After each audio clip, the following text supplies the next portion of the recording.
Hello friends, welcome to my channel study with Ankita.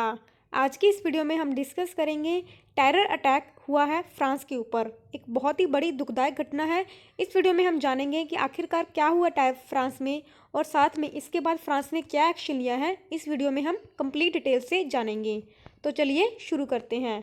तो देखिए, सबसे पहले क्या हुआ, एक फ्रांस की एक सिटी है जिसमें एक नाइस नाम की एक सिटी है। वहाँ पे एक चर्च में एक ट्यूनीशियन मैन था जिसने कि चर्च में घुस के नाइफ के साथ एक जो औरत थी उसका सिर काट दिया गया और साथ में दो लोग और मार दिए गए और बाद में उसे भी पुलिस द्वारा मार दिया गया। बताया जा रहा है कि जो जो ट्यूनीशियन मैन था ये एक रिफ्यूजी था जो कि फ्रांस में आया था सिर्फ 1 महीने पहले, यानी कि ये ट्यूनीशिया से आया हुआ एक रिफ्यूजी था। इसके बाद एक सवाल और भी यूरोप में खड़ा हो चुका है कि क्या जो हम जो माइग्रेंट्स हैं उन्हें अपनी जो यूरोप में जगह दे रहे हैं, यानी कि शरणार्थियों को जगह दे रहे हैं, क्या ये एक सही कदम होगा। और काफ़ी ऐसे केसेस देखने मिल रहे हैं जहाँ के जो रिफ्यूजीज थे वही हमला कर रहे हैं। तो अब आगे बात करते हैं कि इसके बाद जो फ्रांस ने क्या रिस्पॉन्स दिया। तो फ्रांस ने कहा है कि हम जो अटैक हुआ है इसके बाद गिव अप नहीं करेंगे टेरर के ऊपर, यानी कि जो आतंकवादी हमले हो रहे हैं हमारे ऊपर, हम अभी भी गिव अप नहीं करेंगे। जो हमारा स्टैंड था उस चीज़ के ऊपर वो अभी भी कायम रहेगा। तो अब बात करें और वर्ल्ड लीडर्स की, तो काफ़ी सारे वर्ल्ड लीडर्स ने जो अटैक हुआ फ्रांस पे उसे कंडेम किया है। डोनाल्ड ट्रंप का ट्वीट आया है कि जो हमारे हार्ट्स हैं वो फ्रांस के लोगों के साथ हैं और उन्होंने बहुत ही स्ट्रॉन्ग शब्दों में कड़ी निंदा की है इन अटैक्स की। उन्होंने कहा है कि जो रेडिकल इस्लामिक टेररिस्ट हैं उसे मस्ट स्टॉप इमिडिएटली, उसे जल्द से जल्द अभी रुक जाना चाहिए। नो कंट्री फ्रांस और otherwise can long put up with it. फिर आगे हमारे प्रधानमंत्री नरेंद्र मोदी जी ने भी इस पे कंडेम किया है। उन्होंने बहुत ही स्ट्रांगली कंडेम किया है। और अब बात कर लूँ अगर टर्किश की, तो टर्किश गवर्नमेंट ने भी इस अटैक को कंडेम किया है, यानी कि इसे गलत बताया है। ऑस्ट्रेलिया के प्राइम मिनिस्टर स्कॉट मॉरिसन उन्होंने भी इसकी कंडेमशन की है। बट जो सबसे सरप्राइजिंग बात सामने आई वो आई मलेशिया के जो prime minister former prime minister हैं मथाई मोहम्मद। उन्होंने अपनी ट्वीट में क्या लिखा कि जो मुस्लिम्स हैं उनके पास राइट है फ्रेंच लोगों को मारने का। तो इस ट्वीट के बाद फौरन ट्विटर ने क्या किया, उनके ट्वीट को क्या कर दिया, हटा दिया गया नाल दी नाल ही।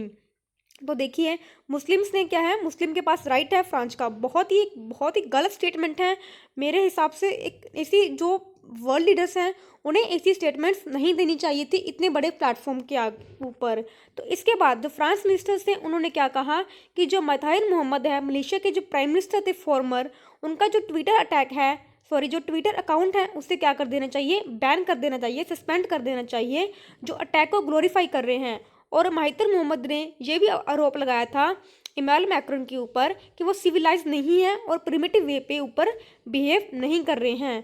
और साथ में बात कर लेते हैं, फ्रेंच प्रेसिडेंट ने इसके बाद क्या अनाउंस किया है कि जो उनके स्कूल्स हैं और जो रिलीजियस प्लेसेस हैं जैसे कि चर्च वगैरह हैं वहाँ पे वो 7,000 ट्रूप्स को करेंगे, मतलब 7,000 ट्रूप्स जो स्कूलों के बाहर चर्च के बाहर खड़े रहेंगे ताकि जो ऐसे अटैक्स हो रहे हैं उन्हें बचाने के लिए।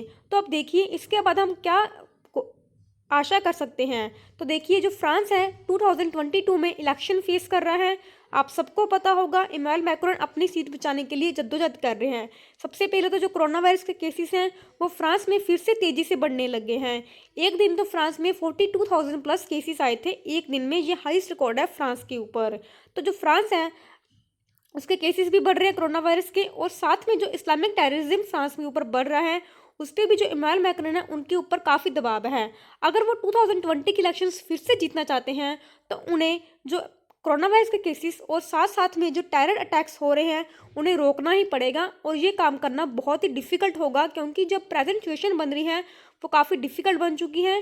तो आशा करती हूँ आपको ये वीडियो अच्छी लगी होगी। मेरे चैनल को सब्सक्राइब करें। Thanks for watching, take care and bye bye.